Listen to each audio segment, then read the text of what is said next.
Another day, another vlog na naman mga be. Hapon na nga ako nagising mga be. As in hapon mga be, ulit-ulit.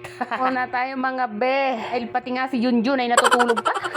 Mad nga talaga akong tumayo mga be. Dahil nga medyo bad trip ako. Wala ka nang pakialam doon kung bakit. Pero pwede kong ibulong. Katayo ko nga mga be. Ay diretso na agad ako sa CR. Amig nga, parang relasyon mo. Nagbis na nga ako kasi giniginawa nung inbox ba ang nakabukas. Charot.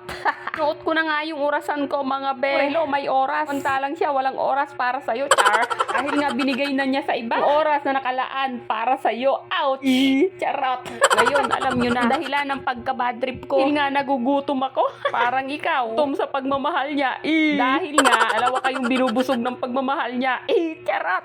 Hindi pa nga ako nag-uumpisa kumain mga be. Bigla kong naisip si Bambam. Dahil nga, dito kami kumakain. Sana andito ka para subuan kita. Hayaan mo. Pagbalik mo, ako pa din yung magsusubo sa'yo. Hindi naman halatang gutom na gutom ako. Halos walang natira sa pagkain ko. Dahil nga wala kaming stock sa bahay kong mag-grocery. At dito nga ay na-miss ko ulit siya. Dahil dati, parati kaming magkasama. Mamili mismo dito. Mapapasaan ba kasama ulit tayo? Basta maging matatag lang tayong dalawa. Magkaroon ng tiwala sa isa't isa. At huwag mawawala ang respeto sa isa't isa. Sabi nga, kapag mahal mo, wag mong sasaktan. Wag mong sisirain ang tiwala na sa'yo'y binigay ng buo. Pag ang tiwala nasira na magsisimula ang puro hinala, kahit hindi mo na ginagawa ang bagay na naging sanhi ng kanyang paghihinala. Kaya mga be, kung gusto nyo may peace of mind ng isa't isa, tutong magpakatino, wag gumawa ng ikasisira ng isang relasyon. Isang paalaala yan. Sa katulad kong loyal at faithful.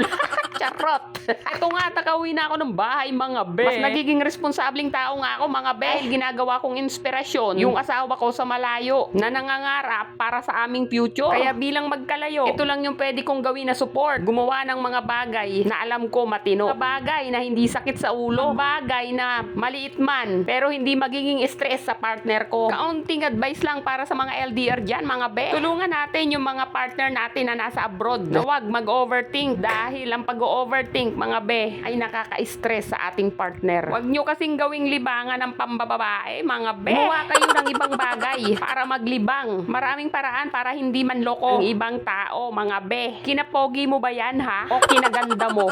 Hinayupa ka? Charot lang. Pero totoo, umilag ka na lang, be. Baka tamaan ka.